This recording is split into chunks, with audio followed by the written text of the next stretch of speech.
Mabuhay, and welcome to a special edition of Kababayan Today. I am Ted Benito, your guest host, and today we are celebrating the 25th anniversary of Miss Saigon. With my special guest, to my right is Dee Dee Magno, to my left is Jennifer Paz, and to her left is Joan Almadia, all who have played the role of Kim in major productions of that musical.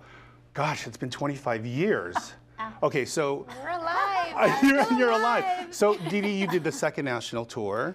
Jen, you did the first national tour, and Joan, you were on Broadway. Yes. So I want to ask. She did take over when I left. She did. Okay. Yes. All right. So I wanted to start at the beginning. How did you guys get to play this role? My initial audition was actually for Sunset Boulevard. Oh. Yes, and I walked into the, it was a cattle call audition. And I walked in and there were tall, voluptuous, blonde, blue-eyed women for this audition for Sunset Boulevard. And I called my agent right away and I thought, I think I'm in the wrong place. And she says, I think you should stay. It's the same casting for Miss Saigon. Just, here, just stay there and audition. And I did, and thank God, my audition, my agent at the time told me to stay and audition, so I could audition for Miss Saigon. Okay. I know that you, Jen, yes. This was a fluke actually for you, right? It was.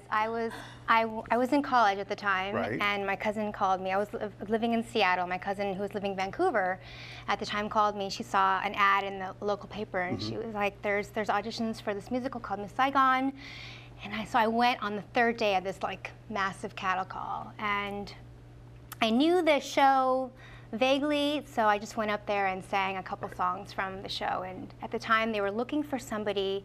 Well, they were casting for the Toronto company specifically, but there was a spot that opened up in the Broadway company. So they offered me a spot in the Broadway company right after my audition, and I went home and there was a contract in the mail like 2 days later. But then a couple weeks before I was supposed to leave for New York, they called and offered me the first national, so I did that instead. Yes, thank God you did that. Joan, this is something that you didn't want to do, right? Or well, yes, just singing, basically, singing, right. Yes, and it was through Amateur Nights at the Apollo. Oh, okay, tell us about that. Yeah, so so I sang at the contest, Amateur Nights at the Apollo, and then one of the producers the executive producer of Les Miserables at that time was watching the show at 1 a.m. And he said, we need to track that girl down. It took a month. They went through my college, and anyway, so here I am now. Okay, so was musical theater something that you always wanted? I mean, I have to tell you, for those of you who don't know, Dee Dee was part of the new Mickey Mouse Club. Yes. Back in, when was this, the late? The late 80s, Late early 80s. 90s. I was very young. Oh, I keep touching the mic. But, and this is the group of kids that brought out people like Britney Spears and Justin Timberlake and Christina Aguilera, right? So you were part of the season before that, right? I was part of the original cast. So this is something that you always wanted to do? Pretty much. I mean, ever since I could remember, I think 8 years old when when my parents first bought me a karaoke machine, and I would sing in my room and bother my brother and my sisters. But yeah, my first professional job was the Mickey Mouse Club, and that sort of was my stepping stone to everything else that came after that. Fond memories of that time? Absolutely, fond memories. Okay. Yes. Okay. It's a great time. Was there, I got to tell you, when Miss Saigon came from across the pond and started in England, there was a lot of controversy surrounding the show. I mean, I think there was problems with equity. There was that whole, why is Jonathan Pryce, who's an English actor, playing an Amerasian? Did that kind of follow you, or was that sort of something that you guys had to deal with in your respective productions of the show? By the time I think I was in the first national, that controversy kind of fizzled out, but then there was like new controversies that came up, particularly in the Minneapolis. I remember a lot of protesting with, the Midwest, with the protesting of how the females were portrayed in the show.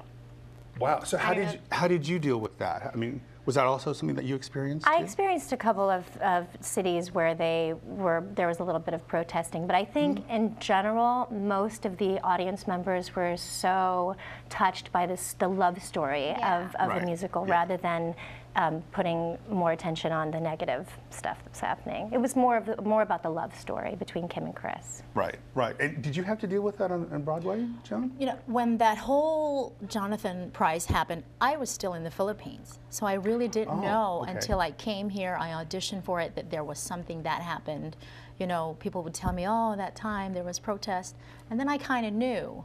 But in New York, no. I mean, New York people just like, yeah, bring it on. You know. We can't talk about Miss Saigon without talking about our friend Lea. Was there an expectation from the audience that you guys had to deal with in trying to, quote unquote, fill her shoes, so to speak? I mean, when the production came out, it won all of these Tonys. So was there sort of this, you're getting compared to her, or you're getting compared to, was that something that you had to deal with? I think it's inevitable when people say, oh yeah, I remember watching Lea, but you know, when you work with a director that wants to keep it fresh, you really forget that, okay, I have to be her. Because they kind of like want you to bring your own, you know, telling of the story. But you know, of course, it's... Yeah, she set a precedent, absolutely, and if anything, is an honor to be compared to her. You know, I was a huge fan of hers, and then to get to be compared to her was just like, cool. Thanks.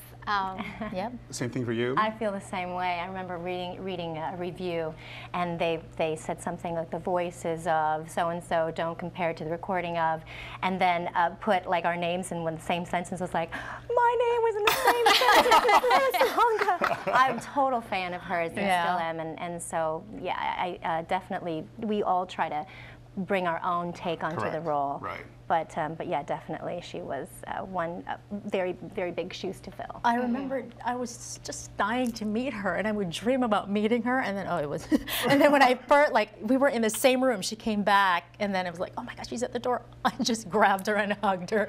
I don't know if you remember that. And I was like, oh my God. That's great. We'll be right back with my guests on Kababayan Today.